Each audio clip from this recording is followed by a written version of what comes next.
The medical complex on Wright-Patterson Air Force Base was quiet at 7 p.m. Most staff had gone home. The hallways were empty except for the night shift nurses and security making their rounds. Jack Morrison pushed his cleaning cart down the long corridor on the third floor, his daughter Sophie walking beside him. At 6 years old, Sophie had blonde hair and pigtails and clutched her stuffed rabbit while her father worked. The daycare had closed early due to a staffing issue, so Jack had no choice but to bring her with him for the evening shift. At 39, Jack was a janitor at the medical complex, working nights to make ends meet as a single father. But that wasn't the whole story. That was never the whole story with Jack. Before Sophie was born, before his wife had died in childbirth leaving him alone with a newborn, Jack had been Captain Jack Morrison, United States Marine Corps. Force reconnaissance, 2 tours in Afghanistan, decorated for valor, the kind of soldier who could handle any situation with lethal precision. But that was another life. Now he mopped floors and cleaned bathrooms and tried to give his daughter a stable, safe childhood. The military skills were buried deep, something he never talked about, something Sophie didn't even know existed. "Daddy, I'm tired," Sophie said, rubbing her eyes. "I know, sweetheart. Just 2 more floors and then we can go home. You can sleep in the break room for a bit if you need to." Sophie nodded and yawned. Jack smiled at her, his heart full despite the exhaustion. She was everything.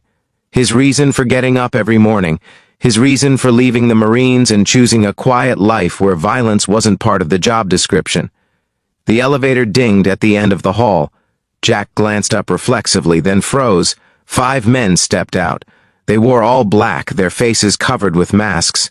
And they were armed, handguns held low but visible. This wasn't right. This wasn't a drill. This was wrong in every way. Jack's combat instincts recognized instantly. "Sophie," Jack said quietly, his voice changing to something she'd never heard before. Command voice, military voice. "Get behind the cart, now. Don't make a sound." Sophie heard the fear beneath the control and obeyed immediately, crouching behind the cleaning cart, clutching her rabbit. The 5 men spotted Jack and approached quickly. The leader, a man with cold eyes visible through his mask, pointed his gun at Jack. "Where's the secure medical wing? Where are they keeping the high-value patient?" Jack's mind raced. High-value patient. On a military base. That could only mean one thing. Someone important was here under protection. A general maybe, a diplomat. Someone these men wanted badly enough to breach base security. "I'm just a janitor," Jack said, hands up, voice carefully neutral. "I don't know anything about secure wings or patients." "Liar," the man said. He gestured to 2 of his men. "Check the directories, find it. Kill anyone who gets in the way." 2 men moved past Jack toward the nurse's station. They'd find the directory, they'd find whatever they were looking for. And based on the weapons and the masks and the cold efficiency, they'd kill anyone who tried to stop them, including the nurses working night shift, including the patients sleeping in their rooms, including Sophie if Jack didn't do something. "Daddy," Sophie whimpered from behind the cart. "I'm scared." The leader's eyes moved to the cart. "There's a kid here? You brought a kid to work?" "She's 6, Jack said, his voice steady despite the rage building in his chest. "She's got nothing to do with whatever this is. Let me take her somewhere safe and I'll help you find what you're looking for. I'll cooperate. Just let me get my daughter out of here." The leader considered this. Then he nodded to one of his remaining men. "Grab the kid. Insurance policy in case this janitor tries to be a hero." The man moved toward Sophie, and something in Jack Morrison that had been dormant for 7 years woke up. "Daddy, please stop them," Sophie cried. Jack moved. The training never really leaves. Muscle memory forged in combat. Years of close-quarters battle drills. The ability to assess threats and neutralize them in seconds. The man reaching for Sophie never saw it coming. Jack's mop handle came up and around, striking him in the throat with precise force. The man dropped, gasping, his gun clattering to the floor. Jack was already moving to the next man, using the cart as a shield and weapon, slamming it into his legs. As the man fell, Jack disarmed him with a move so fast it looked like magic. The leader raised his gun, but Jack was faster. He threw the mop handle like a spear, hitting the leader's gun hand. The weapon flew away. Jack closed the distance in 3 steps and put the leader down with strikes that were controlled but devastating. The 2 men who'd gone to the nurse's station came running back. Jack had their first attacker's gun now. He fired twice, hitting their weapons, not them. Disarming, not killing.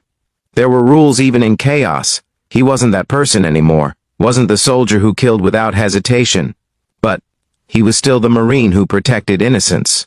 The 2 men charged him anyway. Jack met them with a combination of defensive techniques and offensive strikes. A lifetime of training condensed into 30 seconds of controlled violence. Both men went down. 5 men. All neutralized, all alive but incapacitated. Jack stood in the hallway, breathing hard, holding a gun he'd taken from an attacker, when the elevator dinged again. 2 people stepped out. A woman in her 50s wearing army dress uniform with Admiral insignia. A man beside her in civilian clothes but carrying himself with the bearing of career military. The woman was Admiral Patricia Hayes, one of the highest-ranking officers in the Army Medical Corps.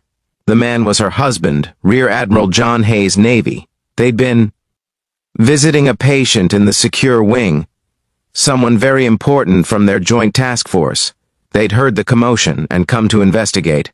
Admiral Hayes took in the scene instantly. 5 attackers on the ground. A janitor standing with a weapon. A little girl crying behind a cleaning cart. "Stand down," Admiral Hayes said to Jack, her voice calm but commanding. "Identify yourself." Jack carefully set the gun on the ground and stepped back, hands up. "Jack Morrison, ma'am. Janitor.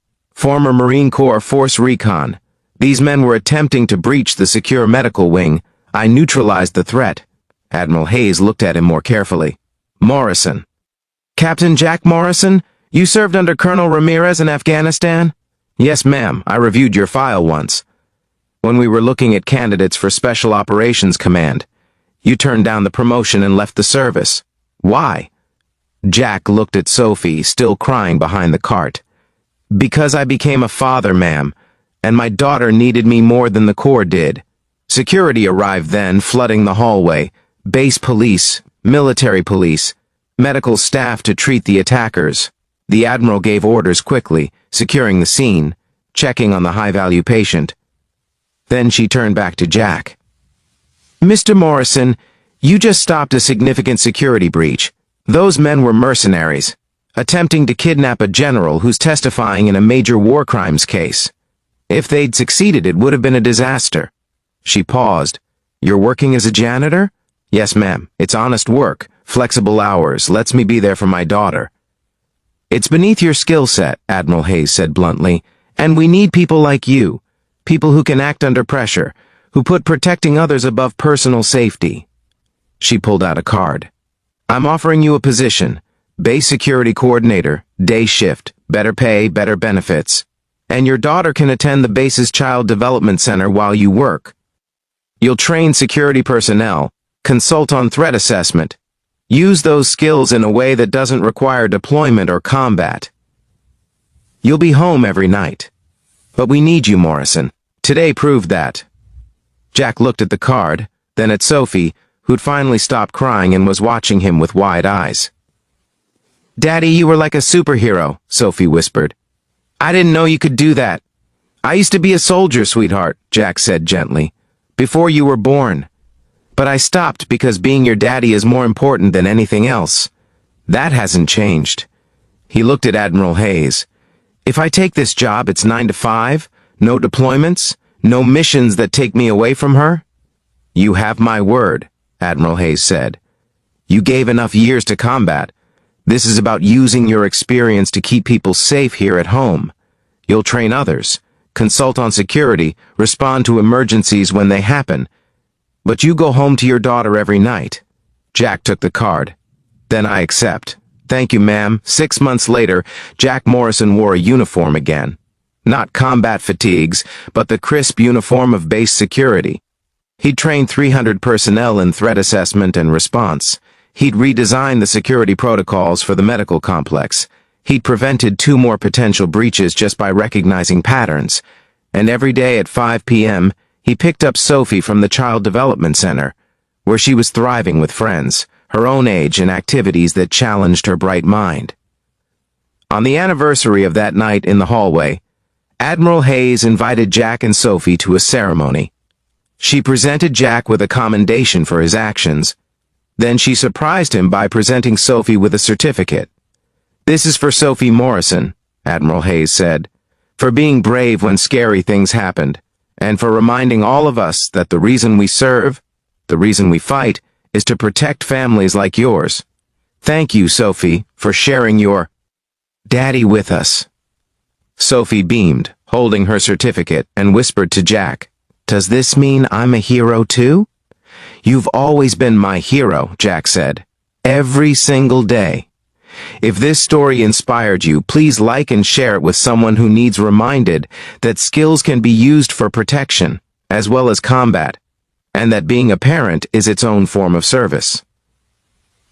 Subscribe for more stories about everyday heroes choosing to build instead of destroy, and comment below about a time someone used their strength to protect rather than harm. Your story might inspire someone to use their power for good today.